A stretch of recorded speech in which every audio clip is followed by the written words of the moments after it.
Hello everyone, it's Crystal Ether here, and I'll be ranking Gast's 4-star cards in Helios Rising Heroes. Gast has had a significant role in the development of the North sector, and his many support-oriented cards reflect this tendency, at his expense. The rookie has 11 4-star cards to consider, but how did they fare against each other?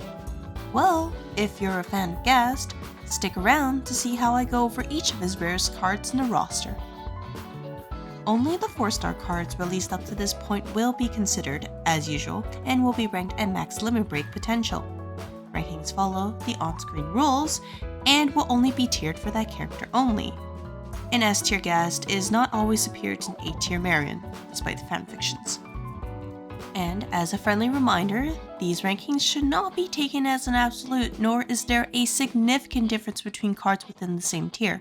Keep in mind that no card is considered unusable, even if they are given a very low rating. If you found this video helpful, I'd appreciate it if you consider subscribing to the channel for more content like this.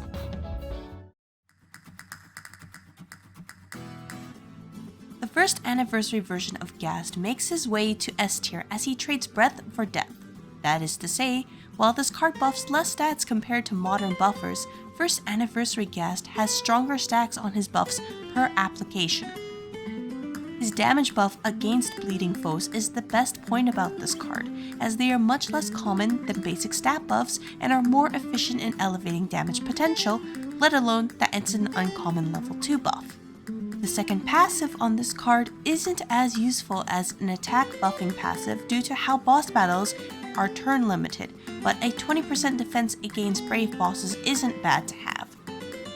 If anything, the 1-turn initial cooldown on the second skill is a letdown as it directly buffs attack and burst damage, but the latter might not be as important if you have a team that doesn't use their burst skill on the first turn.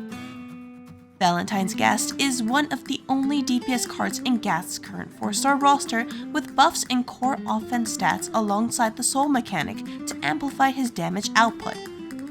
While he lacks the consistent BP generation on critical hit effect that recent DPS cards have, his self buffs, specifically the damage modifier against bleeding foes, works just fine even for endgame content.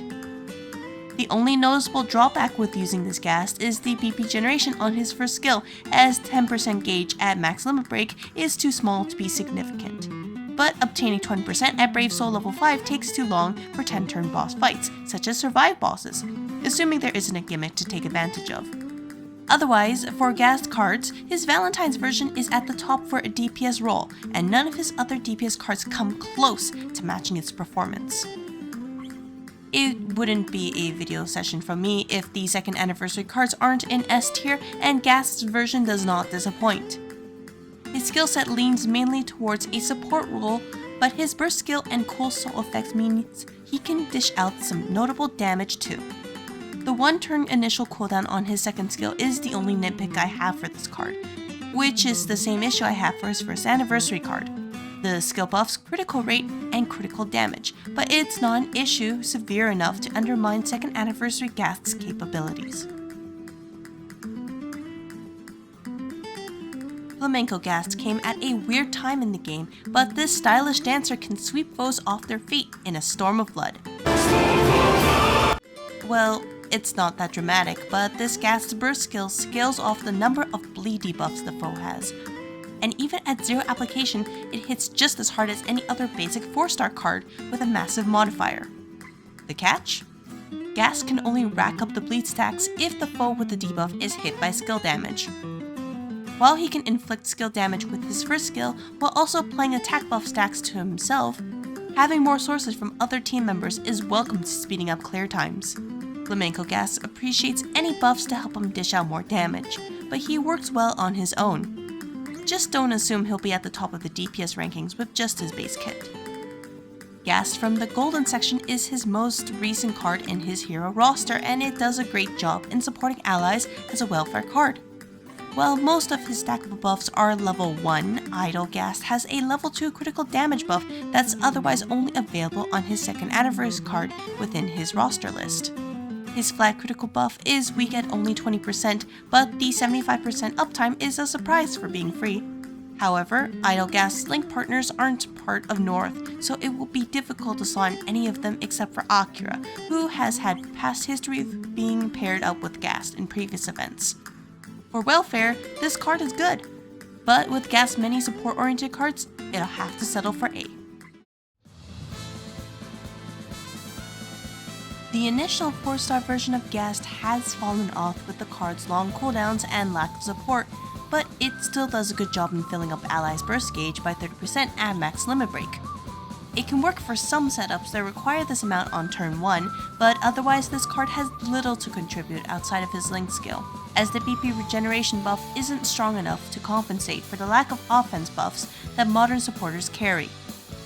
As for Gast's 3rd anniversary card, it can be powerful utility-wise in certain team setups, but as both of his skills rely entirely on the team to activate them, he falls short as a supporter by himself.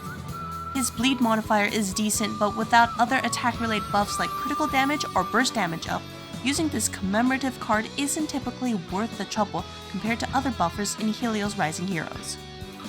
Wrapping up B tier is Gast's post-hero form, which is best used to clear Expert Plus quests to farm event tickets. He has very strong skill damage modifiers, but with long cooldowns. Skill damage doesn't scale nearly as well as burst damage, so it won't be easy to improve this type of damage without some dedicated support like Agent Ash or the First Storm event frame. Gast's Gunslinger card is good on paper, but requires an extreme amount of investment to match other DPS cards in the game. His best asset is his BP charge skill, as 75% for all allies is absolutely insane, if it wasn't tied by an 11-turn cooldown at level 100. You also need to bring powerful flat buffs to take advantage of this skill, especially at the start of the fight, where stacking buffs are weak. Requiring a significant amount of burst damage, critical rate, and critical damage stats for all allies is a tall order, even if you cut corners and only buff Gunslinger Gast.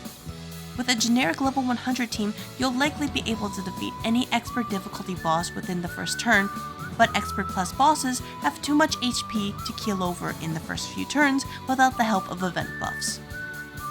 This card may be beautiful, but Gast's Waterfront version suffers from low modifiers on both of his skills, despite pioneering the BP generation upon burst skill effect into the game. He also needs a special attack orb that he cannot generate himself, so this North rookie is treading water with how underwhelming he is compared to other supporters, who provide more to the team with just the press of a single button. Rounding off the bottom feeders is Other Side Gast, who has similar problems to his 3rd anniversary card and has less synergy with his North allies. BP generation on critical hit is a good effect for teams running multiple DPS cards, but modern hyper carries already have this effect built into their skill set. It will be difficult to slot this card into any team in the endgame as event sets become more powerful, unless you love this card outside of meta.